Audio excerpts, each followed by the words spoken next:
திமுக கூட்டணியில் கடந்த முறை தலா 6 தொகுதிகளில் போட்டியிட்ட கம்யூனிஸ்ட் கட்சிகள் இம்முறை கூடுதல் தொகுதிகளை எதிர்பார்க்கின்றன. திமுகவோ எண்ணிக்கையை குறைக்க முற்படுகிறது. இதுகுறித்த மக்கள் கருத்துக்களை என்ன நினைக்கிறது தமிழ்நாடு பகுதியில் பார்க்கலாம்.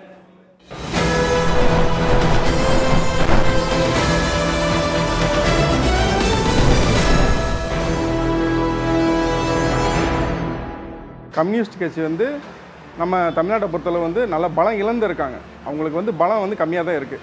அவங்க கட்சி வலுவாக இல்லை. அதனால தான் 6 தொகுதியிலேருந்து கம்மியாக கொடுக்குறாங்க. கூட்டணி அதிகமாகிடுச்சு. இன்னொன்று காங்கிரஸ் விடாப்படியாக கொஞ்சம் சீட் அதிகமாக வாங்கிட்டாங்க.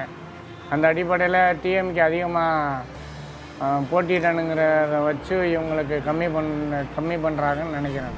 எத்தனை சீட்டு நம்ம கொடுக்கலான்றது முக்கியம் இல்லைங்க, எத்தனை சீட்டில் நம்ம ஜெயிக்கலான்றதான் முக்கியம். சிபிஎம்லாம் இப்போ அதிக ஆட்கள் கிடையாதுங்க, மெம்பர்ஸ் கிடையாதுங்க, கம்மியாக தான் இருக்கிறாங்க. பிஜேபியை எதிர்க்கிறோம்னா கம்யூனிஸ்டுகளுக்கு கூடுதலாக இடம் கொடுக்கணும். அப்படி கொடுக்கவில்லை என்றால் அது திமுகவுக்கு தான் பாதகம். கம்யூனிஸ்ட் கட்சியை பொறுத்தவரை கண்டிப்பாக என்டிஏ கூட்டணியை வீழ்த்தணுங்கிறதுல அவங்க கண்டிப்பாக அதுல பின்வாங்க மாட்டாங்க. ஸோ திமுக கூட்டணியில் அவங்க என்ன தொகுதி கொடுக்குறாங்களோ அதை ஏற்றுக்கிட்டு முரண்பாடு இல்லாமல் கண்டிப்பாக கூட்டணி முடிவாகணும்னு எனக்கு ஒரு நம்பிக்கை. புதிய கூட்டணி கட்சிகள் வந்ததுனால இப்போ இருக்கக்கூடிய நிலைப்பாடுக்கு தலைவராக பகிர்ந்து கொடுக்க முடியல. திமுகவிலிருந்து தரக்கூடிய 4 or 5 தருவதாக சொல்லுகிறார்கள். அதை வாங்கி கொண்டு இவங்க வெற்றிகரமாக திமுக கூட்டணியில் வெற்றி முழக்கமிட்டால் தமிழ்நாட்டுக்கு நல்லது. கம்யூனிஸ்ட் பொறுத்த வரைக்கும் தமிழ்நாட்டில் ஓட் பர்சன்டேஜ் அந்த அளவுக்கு கிடையாது. மேபி அவங்க கேரளாவில் வேணால் ரொம்ப ஸ்ட்ராங்காக இருக்கலாம். ஆனால் தமிழ்நாட்டில் அந்த அளவு அவங்க ஸ்ட்ராங் கிடையாது. மேபி இந்த 4 சீட்ஸே அதிகம் நான் நினைக்கிறேன். ஜெயிக்கிறதுக்கான வேலையை கம்யூனிஸ்ட் கட்சி பார்க்கணும். இல்லை என்றால் அவங்க சீட்டு அதிகமாக எதிர்பார்த்தாங்கன்னா ஏடிஎம்கே இல்லைன்னா விஜய் கட்சிக்கு போனால் அவங்களுக்கு சீட்டு அதிகமாக கிடைக்கும். கம்யூனிஸ்ட் கட்சி விலகி போனாலும் போகலாம், ஆனால் போகக்கூடாது. இருந்தாலும் நம்ம கூட்டணியில் இருந்துட்டாச்சு ஒரு நாளாக. இதனால் அடுத்தடுத்து பண்ணையில் அவங்க சேர்த்து கொடுப்பாங்க. இந்த தடவை அதை குறைச்சி 4 தரம் 5 தரன்றாங்க. அவங்க பிரதிநிதித்துவத்தை உயர்த்தி கேட்குறாங்க. அவங்களுக்கு கொடுக்கறது தமிழ்நாடு மக்களுக்கு நல்லது தான்.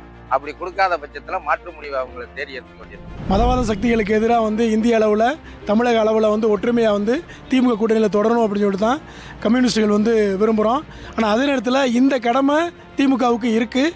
உரிய முறையில் பரிசீலனை பண்ணி உரிய இடங்கள் ஒதுக்கணும். கம்யூனிஸ்ட் இது சண்டை போடாமல் இது எத்தனை தொகுதி விடுறாங்களோ அத்தனை தொகுதி வெற்றி பெறதுக்கான வாய்ப்புகள் நிறையவே இருக்குது இந்த வாட்டி திமுகவுக்கு.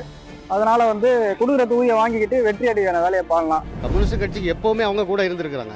அதனால கம்யூனிஸ்ட் கட்சிக்கு 6-7 தொகுதி கொடுக்கணும். ஏன்னா கூட்டணியில் அதிகமாக கட்சி வந்திருக்கிறதுனால கம்யூனிஸ்ட் ஒரு தொகுதியை குறைக்கிறாங்கன்னு நினைக்கிறேன்.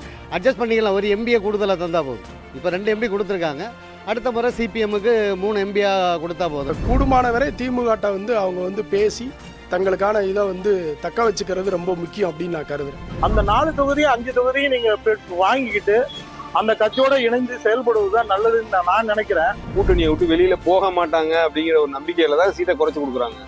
ஏன்னா மோடி எதிர்ப்புங்கிற அந்த ஒரு புள்ளியில இன்னைக்கு திமுக கூட்டணியில் இருக்க கூட்டணி கட்சிகள் அனைத்துமே நிக்குது.